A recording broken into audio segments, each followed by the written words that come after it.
The summer sun glared down on the dusty road like a judgmental eye, burning everything it touched with an unforgiving intensity. My boots crunched against the dry gravel as I stepped out of the moving truck, sweat already trailing down my back, even though it wasn't even noon. I looked around, breathing in the sharp scent of cedar and sun-baked soil. My newly bought ranch sprawled ahead like a dream I'd been chasing for years: wide open sky, a creaky old barn with stories in its beams, a fence that needed mending, and not a single soul to answer to. Freedom. That's what it was supposed to be. After years of city noise, cramped driveways, and passive-aggressive HOA newsletters about mailbox paint colors, I had finally traded it all for 5 acres of peace and the kind of silence that heals your bones. But peace, as I would soon learn, doesn't sit well with everyone, especially not Karen. I hadn't even finished unloading the last of the boxes when the trouble arrived, heels clicking down the dirt road like a gavel about to drop judgment. She had that look, you know the one. Sunglasses the size of satellite dishes, lips pursed like she was sucking lemons, and a clipboard clutched to her chest like it was a holy relic. She was dressed in suburban camouflage, beige capris, a sun hat too big for her head, and a smug smile that said she had already decided I didn't belong. She didn't introduce herself. Just marched up like she owned the land under my boots and asked, "Do you have permission to be here?" Now, there's a special kind of disbelief that floods your brain when someone asks if you have permission to stand on land you own. For a second I thought maybe she was joking. But then she squinted at me, her head tilting like a judgmental rooster, and my sense of humor dried up faster than a puddle in July. I told her, calmly at first, that I'd just bought the property, cash sale, full title, recorded with the county. I was the new neighbor, the new owner, the guy fixing up the old ranch house. She blinked, looked me up and down like she was scanning for flaws, and then said, "Well, this community falls under the jurisdiction of the Hickory Hill Homeowners Association. All property owners must register their occupancy, submit renovation plans, and adhere to aesthetic guidelines." I swear, I heard thunder rumble even though the sky was clear. I blinked. "Ma'am," I said, doing my best not to laugh, "this is a ranch. I bought it specifically because it's outside of HOA territory." But Karen wasn't listening. She had already begun scribbling something on her clipboard. Unauthorized occupancy. Potential code violations. Non-approved exterior color palette, she muttered as if reciting sacred scripture. That was the exact moment I realized I wasn't dealing with a person. I was dealing with a crusade. And that's how it started. With the scent of fresh-cut hay in the air, the sun painting golden streaks across the land, and me, a grown man who thought buying a patch of dirt would finally mean peace, standing stunned as a total stranger threatened to call the cops on me for daring to live on my own land. The surrealism of it all didn't even have time to settle before she whirled around, barked something into her Bluetooth earpiece, and stormed off, kicking up a trail of dust like a drama queen on her way to ruin someone's barbecue. I stood there for a long moment, listening to the wind rustle through the dry grass and the creak of the front gate swinging shut behind her. My dog Rusty trotted up beside me with his tongue lolling out and a look that said, "What the hell was that?" I didn't have an answer. All I knew was that I'd finally moved away from the city to escape the petty power trips, the endless rules, the watching eyes, only to find that some people bring the HOA spirit with them like a virus. Uninvited. Unyielding. Unhinged. If I'd known then what I know now, that this clipboard crusader was about to wage war over flowerbeds, trash bins, and what she called the visual integrity of the community, I might have done something different. Or maybe not. Maybe some wars are worth fighting just for the principle of it. After all, this wasn't just about property lines or fences or whether my house matched the neighborhood aesthetic. It was about freedom, and the right to sip iced tea on my own damn porch without asking Karen's permission. And though I didn't know it yet, I had one very powerful ally about to enter the scene. Someone Karen would definitely wish she hadn't messed with. Let me back up a little and paint the full picture for you, because to really understand how absurd things got, you need to know who you're dealing with. My name's Mark, 48 years old, recently retired from 20 years in the fire department. I've seen a lot: buildings collapse, people scream, flames crawl up walls like angry ghosts, and yet nothing quite prepared me for the kind of pure, unfiltered, suburban tyranny that a woman with a clipboard and a superiority complex can unleash. After my retirement, I didn't want much. Just land. Space. Sky. A place where my dog could run free, where I could tinker with tools, maybe build a porch swing, and breathe without city fumes choking the life out of me. I wasn't trying to be a rebel. I just wanted peace.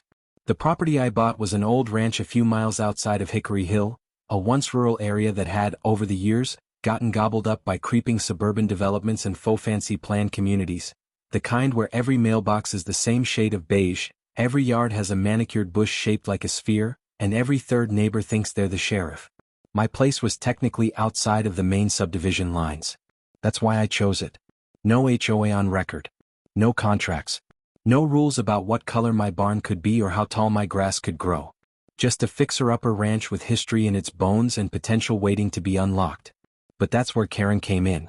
Now, I don't like to call people names, but I don't know what else to call her.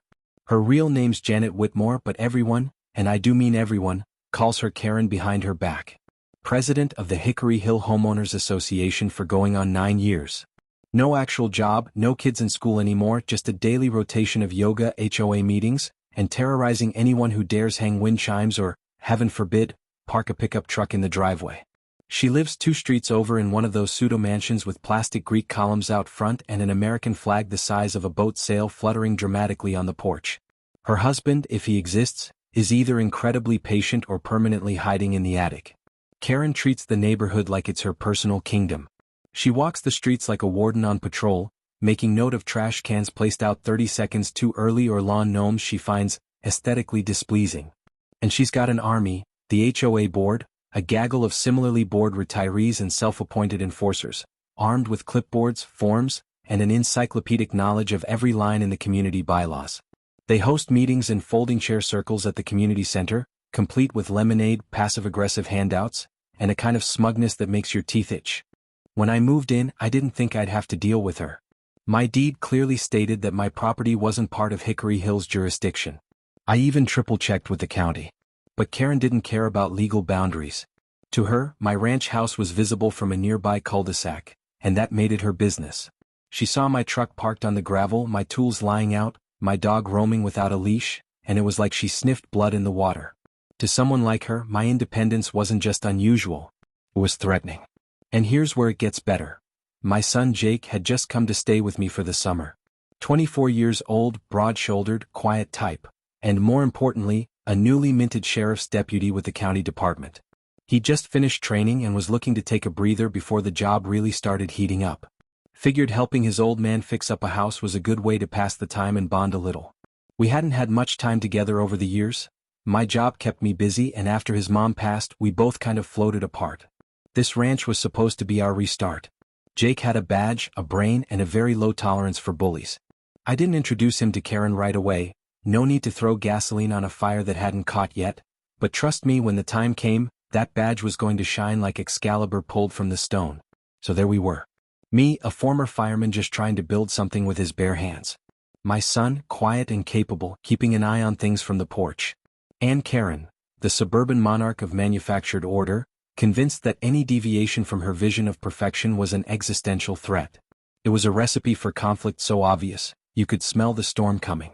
I just didn't know how fast it would hit, or how far she'd go to try and ruin what I had built. But I was about to find out. And so was she. It all officially kicked off 2 days after I moved in. I was up on the roof, patching a few holes where the old shingles had peeled off like sunburnt skin. Rusty was sniffing around the property, tail wagging like a metronome, and Jake was inside figuring out how to rewire the ancient breaker box without electrocuting us both. The smell of fresh cut wood lingered in the air, the radio played classic rock low from the garage, and for a moment, everything felt right.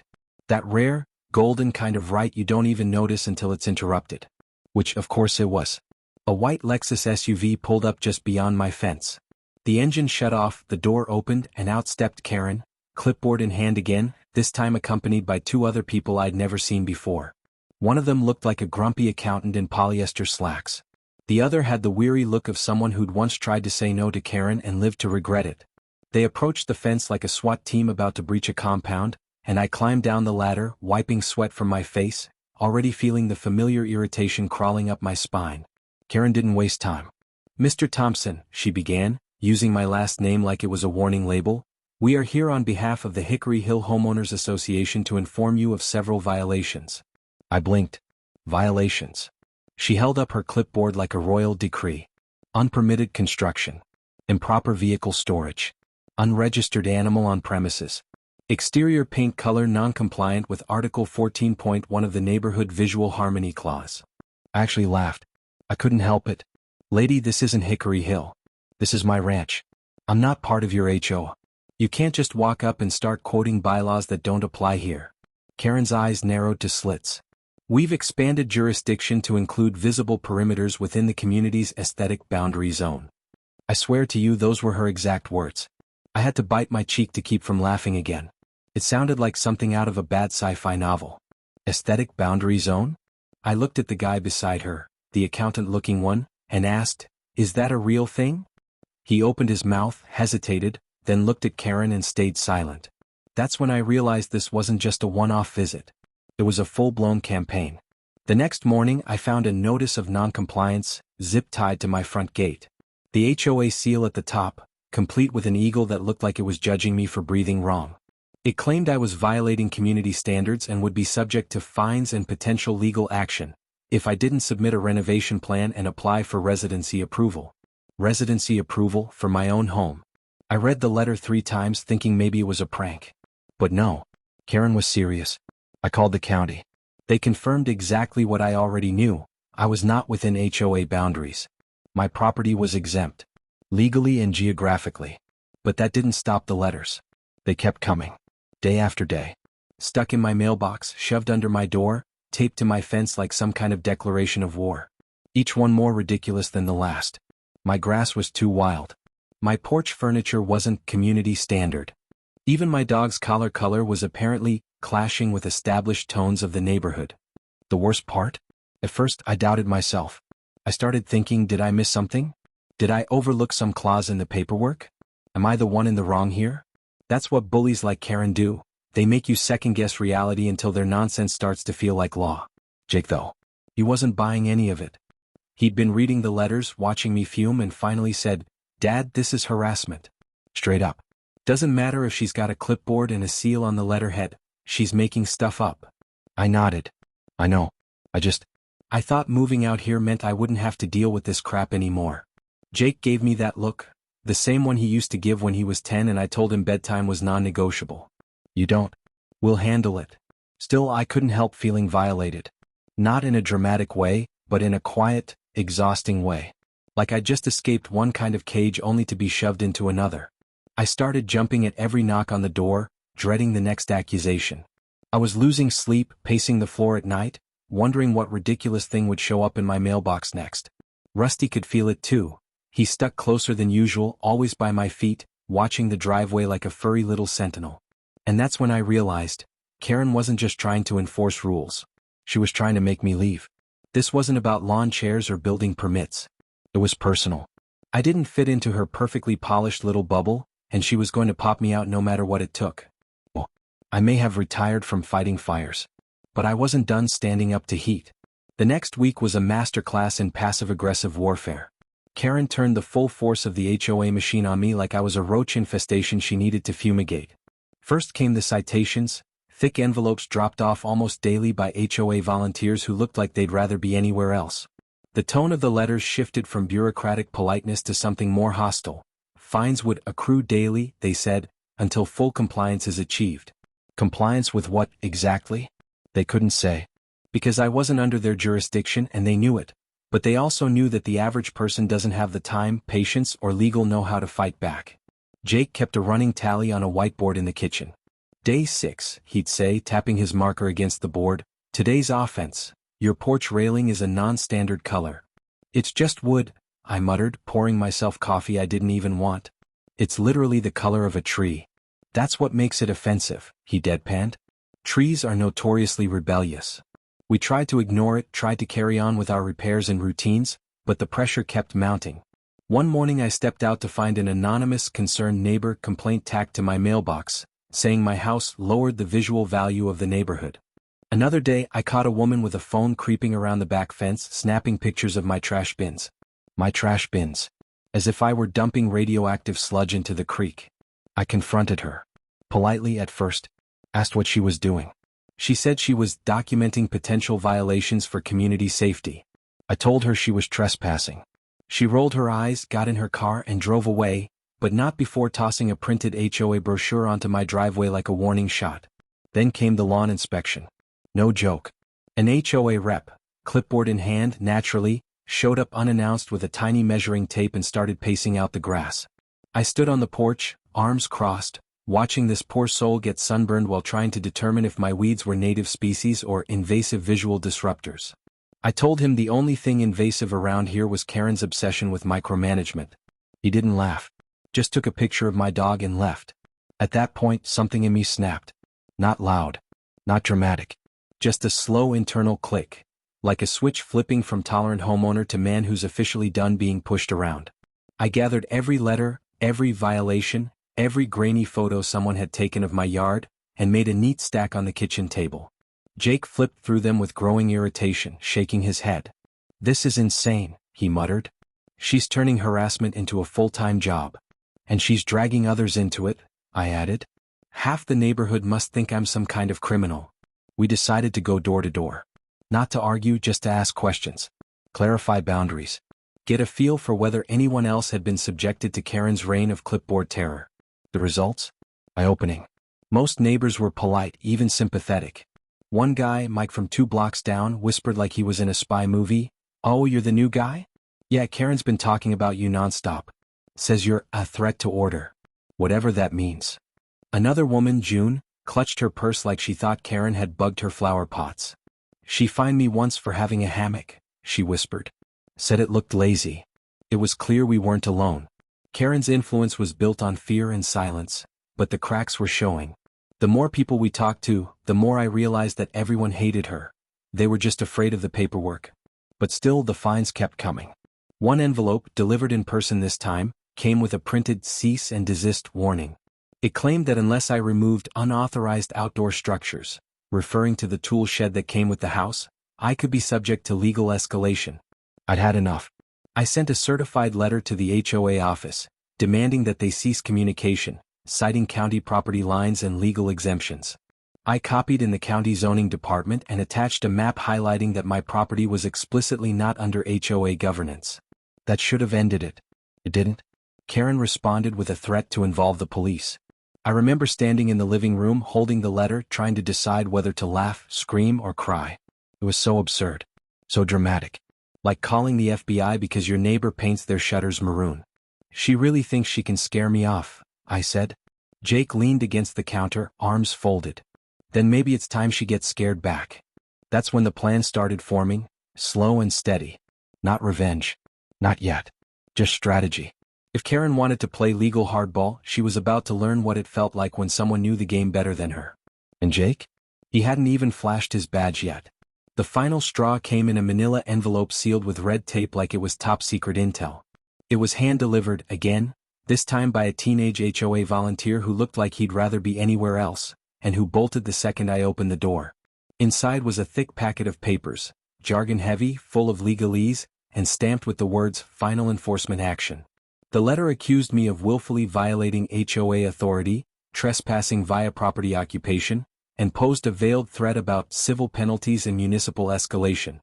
It ended with the line, "Failure to comply may result in local law enforcement being contacted to enforce corrective removal."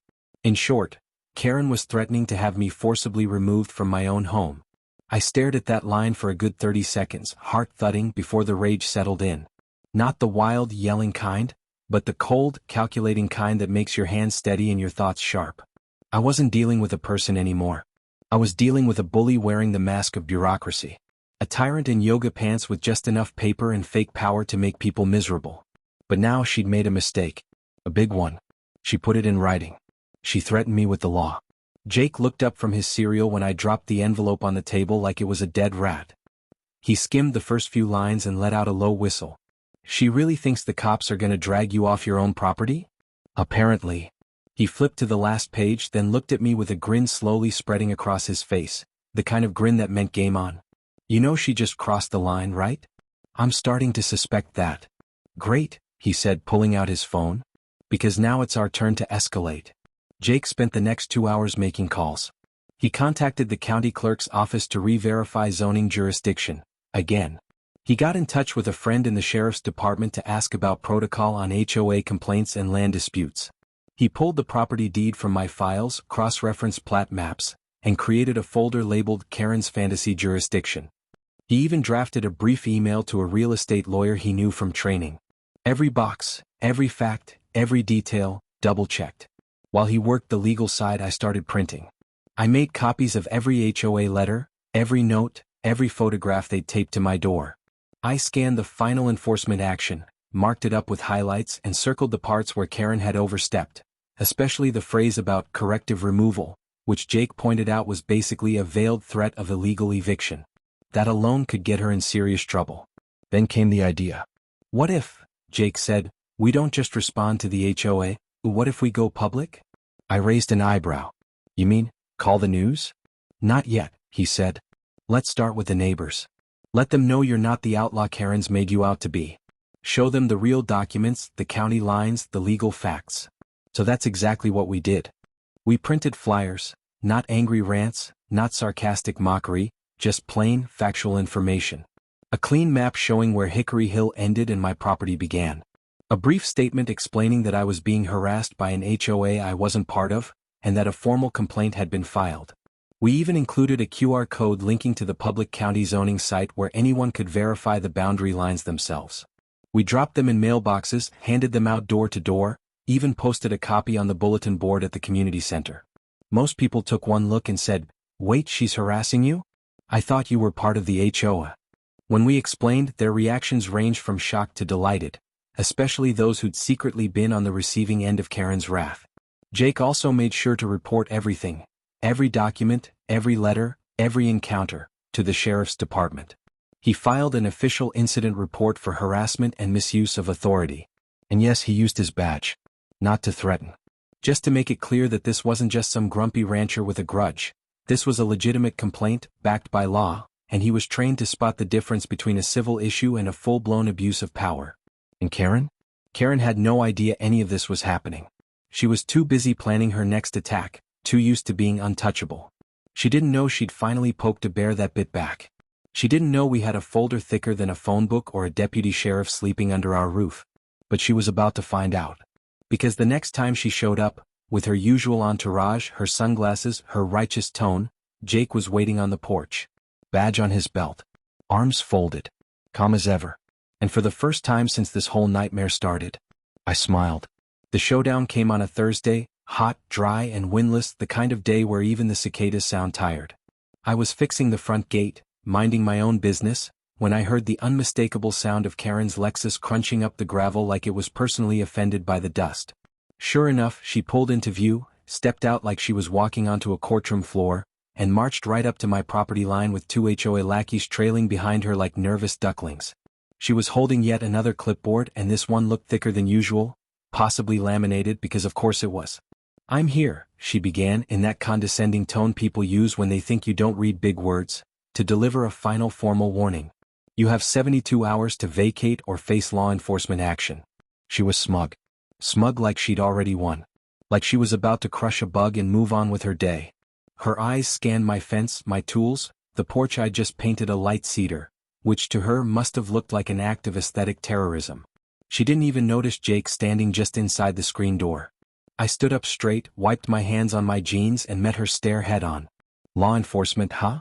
"Yes," she said, stepping a little closer. "And I'd hate for things to escalate. You've made this difficult, Mark. I'm simply enforcing community standards. If you won't comply, we'll have no choice but to call the sheriff." And that's when Jake stepped out. He walked slowly, deliberately, wearing his county deputy badge like it belonged exactly where it was. Not flashing it arrogantly, just letting it exist. Karen's voice faltered mid-rant when she saw him. Her expression shifted from superiority to confusion, then to barely concealed panic. "Ma'am," Jake said calmly, "you already did." She blinked. "Excuse me? You said you'd call law enforcement." "Well, I'm here." He paused, stepped off the porch, and stood beside me. "Deputy Jacob Thompson, County Sheriff's Office. I've been living on this property. I've witnessed repeated trespassing, harassment, and the delivery of false legal threats by you and your HOA." Karen looked like someone had just poured ice water down her back. That's ridiculous," she stammered. You can't. This is a civil matter." Jake nodded slowly. "Exactly. And you've taken it way past civil. You've issued fraudulent notices, claimed authority you don't have, and crossed into criminal territory when you threatened forced removal of a legal homeowner. One of her sidekicks actually stepped back like he was afraid she might explode. The other one looked at the ground, suddenly deeply fascinated by his shoes. I stepped forward, holding out a folder, the very one Jake and I had been compiling for weeks. Here's every letter you sent. Every photo. Every note. Plus zoning maps, a copy of my deed, and a record of our formal complaints to the county and sheriff's department. Karen didn't take the folder. She stared at it like it was radioactive. You can give this to your lawyer, I said. That's when she tried to pivot. She crossed her arms and said, this isn't personal, you know? We're just trying to maintain standards. Jake raised an eyebrow. Ma'am, you fabricated jurisdiction to target a property not under your authority. That's personal. For a long moment, there was nothing but the sound of the wind picking up dust around her heels. Then she straightened, huffed, and turned sharply on her heel.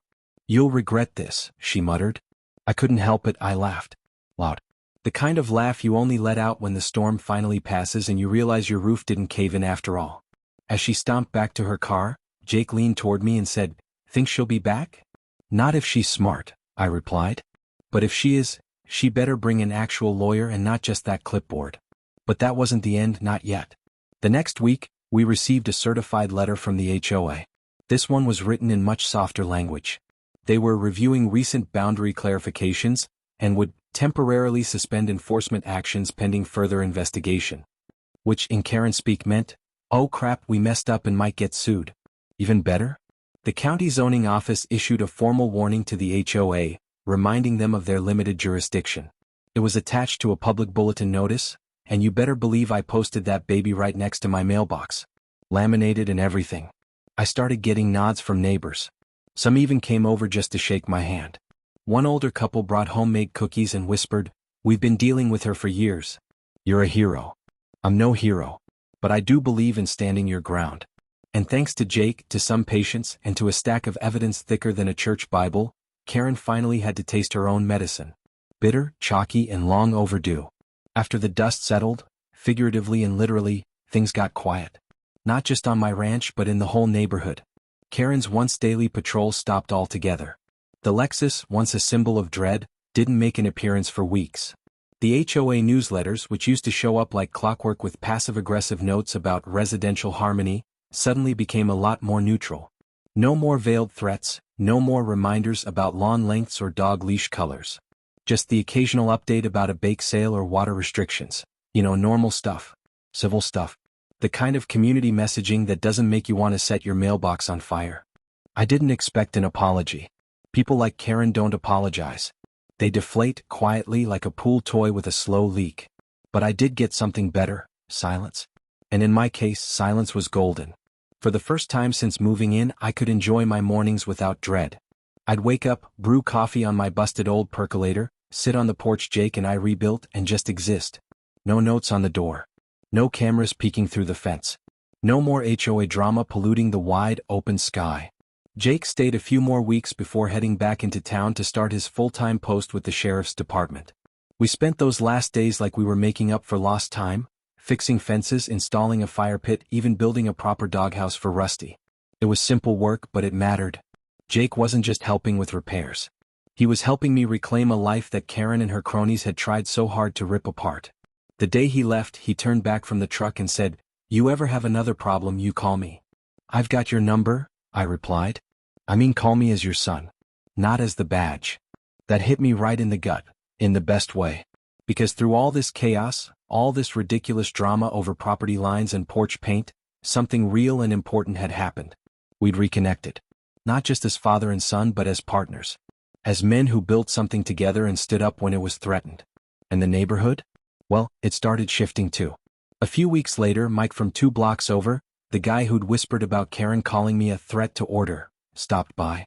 He brought a 6-pack and asked if I could help him put in a fence for his dogs. Now that people aren't scared of her, he said, I figured maybe we could start doing things the old-fashioned way again. Neighbors helping neighbors. Others followed. June, the woman fined for her hammock, asked if I'd help her hang it again. A retired schoolteacher offered to paint murals on some of the dull HOA-mandated mailbox clusters, if Karen ever officially backs off. There was a quiet sense of relief in the air, like people had been holding their breath for years and finally remembered how to exhale. The funny thing is, I never set out to change anything. I just wanted a quiet place to live. But sometimes all it takes is one person saying no to inspire others to do the same. Not loudly. Not with pitchforks. Just with conviction. And a well-organized folder of county records. A few months after the big confrontation, the HOA officially amended its policy guidelines to respect all boundary-exempt properties within proximity. In other words, they acknowledged, without ever saying my name, that they'd overstepped. They even added a little clause about how enforcement actions must be approved by legal counsel before being issued. Karen? She remained president, but only in name. Her reign was over. People had seen what happened when you stood up to her, and no one was afraid anymore. I finally put up the porch swing I'd always wanted. Built it from scratch. Stained it cedar. Hung it with thick iron chains and made sure it creaked just a little, the way old porches should. I sit there sometimes in the evening with a glass of sweet tea, rusty at my feet, watching the sun melt into the horizon. It's not just peace I feel, it's pride. Not the arrogant kind. The earned kind. The kind you only get when you stand your ground. And if anyone ever tries to tell me again that I don't belong on my own land, they better come prepared. Because the porch is done, the dog is trained, the file is thicker, and my son still carries a badge.